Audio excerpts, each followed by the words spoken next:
Hallelujah. सभी को जय मसीह की।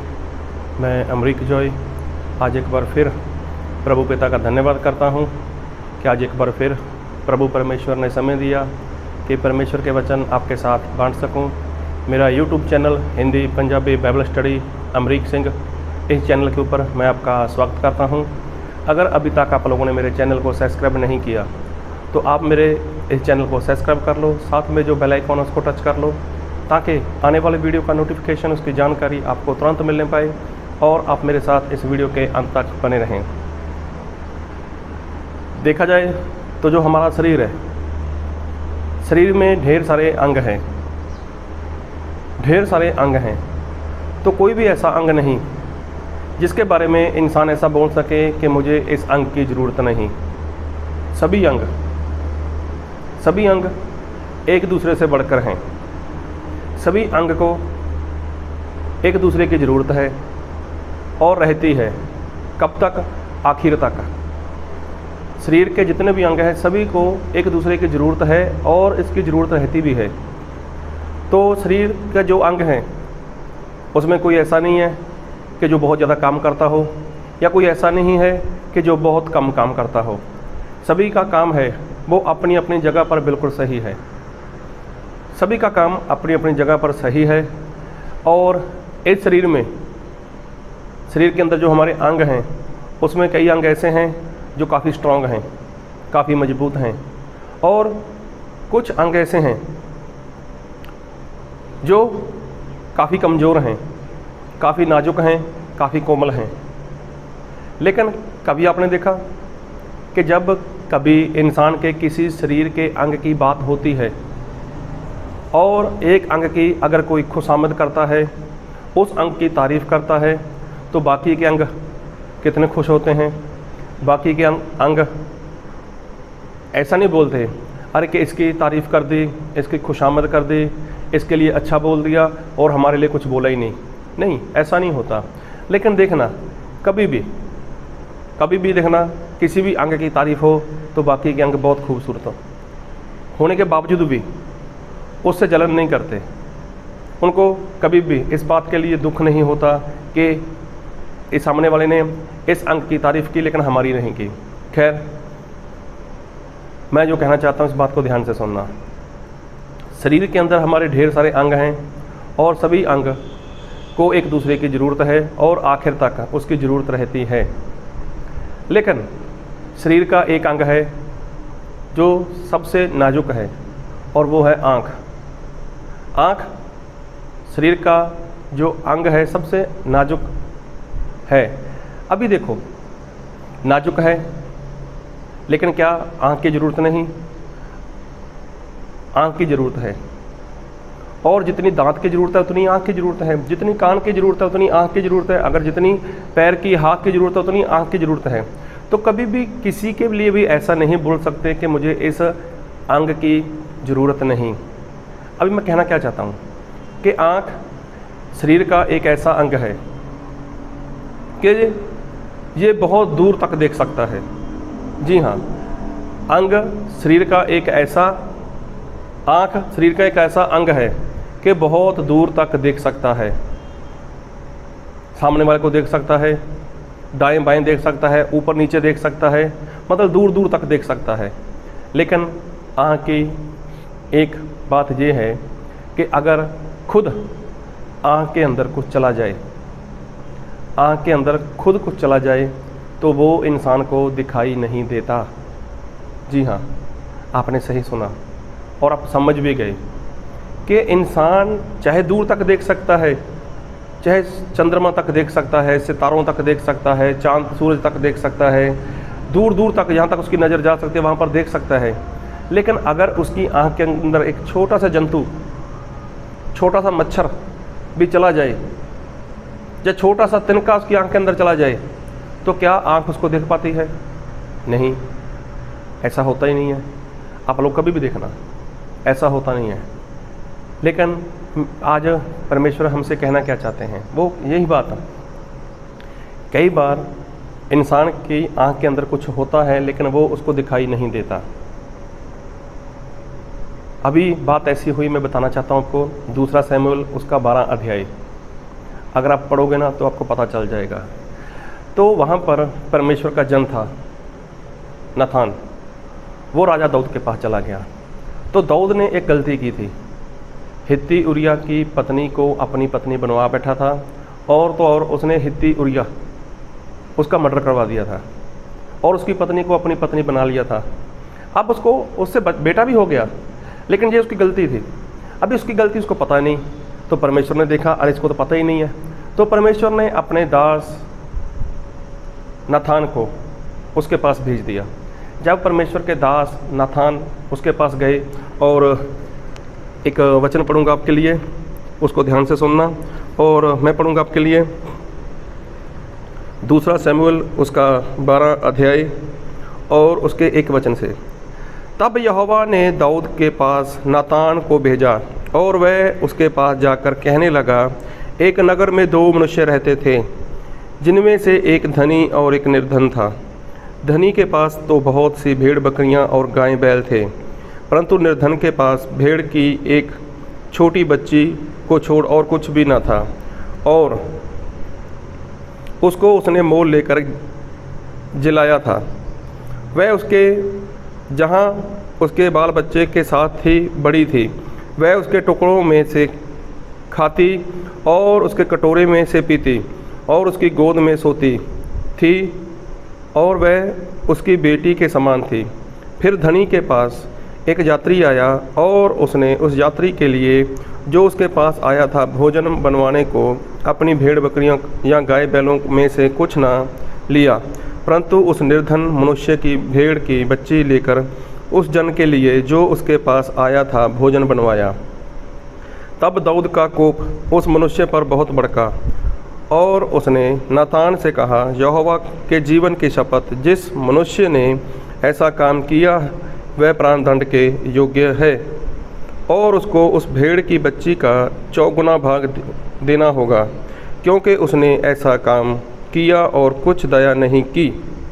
अभी देखो यहाँ पर परमेश्वर का जन नातान भविष्यवक्ता, नातान नबी, तो उसने क्या किया, एक स्टोरी के माफक, एक कहानी के माफक बात दाऊद को बताना शुरू कर दी। दाऊद को बोला कि देखो एक नगर था, वहाँ पर 2 मनुष्य रहते थे, एक धनवान था, एक कंगाल था, उसके पास तो सिर्फ और सिर्फ एक भेड़ का बच्चा ही था, ऐसा कुछ था। आपने सुन लिया सब कुछ, अगर नहीं समझ आए तो फिर एक बार पढ़ लेना।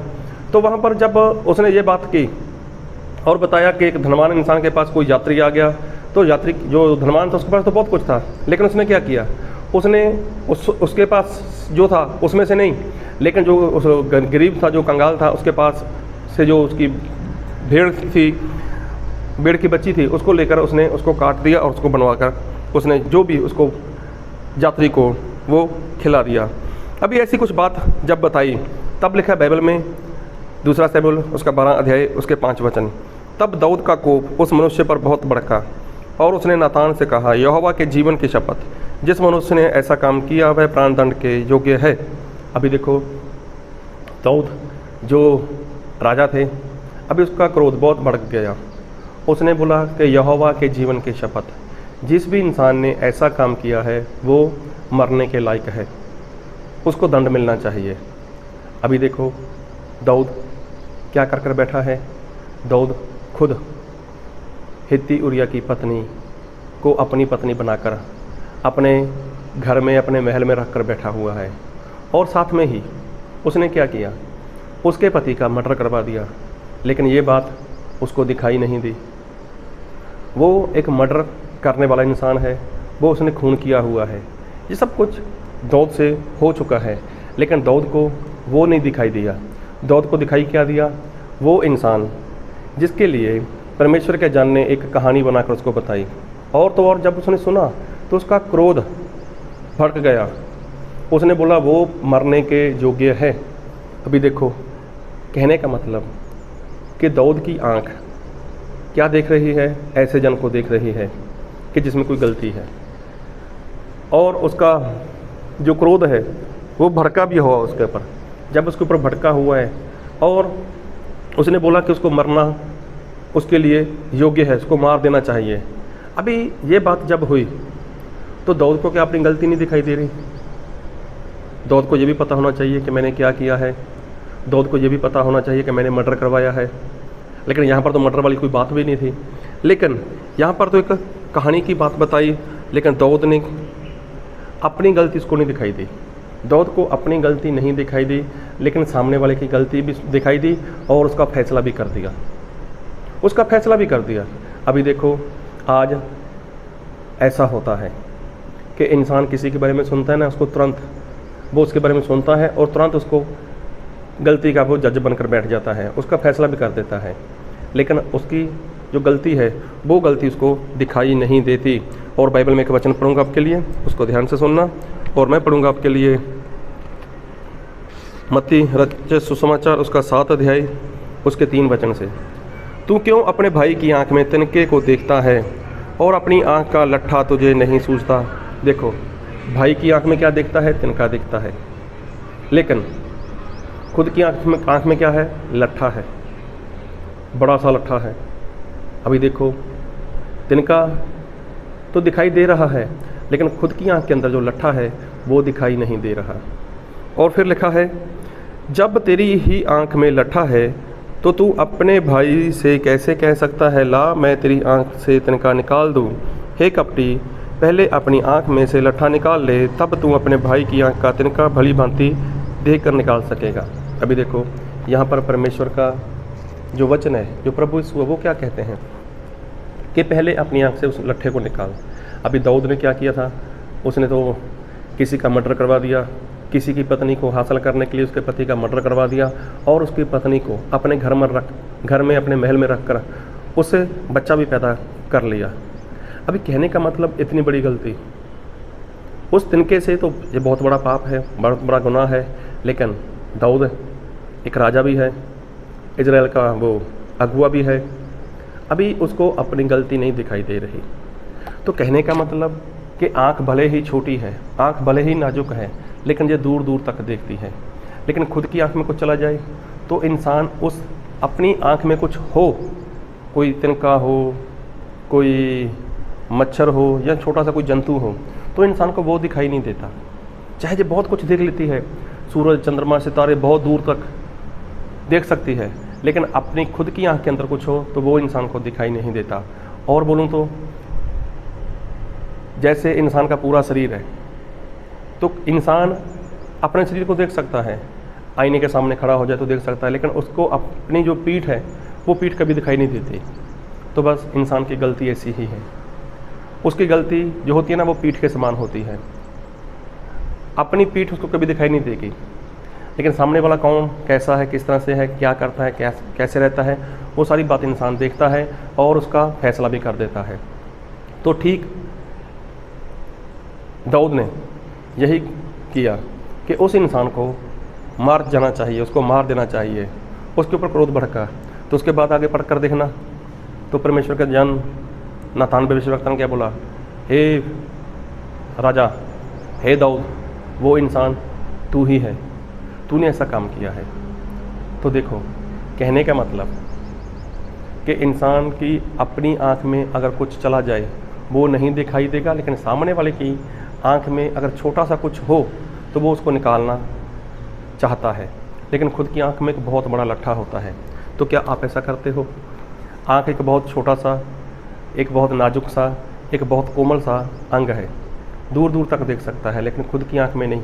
इसलिए अगर आप अनंत काल का जीवन चाहते हो तो सबसे पहले अपनी आँख को देखो। और प्रभु यीशु मसीह ने कहा भी है, यदि तेरी आँख तुझे ठोकर खिलाई तो उसको निकाल दे, काना हो जा, परमेश्वर के राज्य में आ जा। इसीलिए किसी के ऊपर दोष लगाओगे, लेकिन पहले खुद देख लो कि मैं दोष लगाने वाला कौन हूँ। क्या परमेश्वर वो न्यायी परमेश्वर नहीं? क्या वो परमेश्वर ऐसे ही छोड़ देंगे? अरे परमेश्वर छोड़ने वाले नहीं हैं, परमेश्वर छोड़ेंगे नहीं, परमेश्वर न्याय करने वाले हैं। इसलिए जब भी किसी के ऊपर कुछ करने का मौका मिले तो पहले दो पहलू हैं, दूसरा पहलू देखो। एक पहलू आपने देख लिया लेकिन दूसरा पहलू नहीं देखा, तो हो सकता है आप कहीं पर छोटी सी गलती करो, लेकिन खुद को भी देखो, खुद को भी जांचो। और अगर ऐसी कोई बात आपके अंदर है तो अपने आप को साफ करो, अपनी आँख को साफ करो, तो प्रभु आपको इस वचन को पूरा करने के लिए अपने आत्मा का सामर्थ्य दे। आमीन।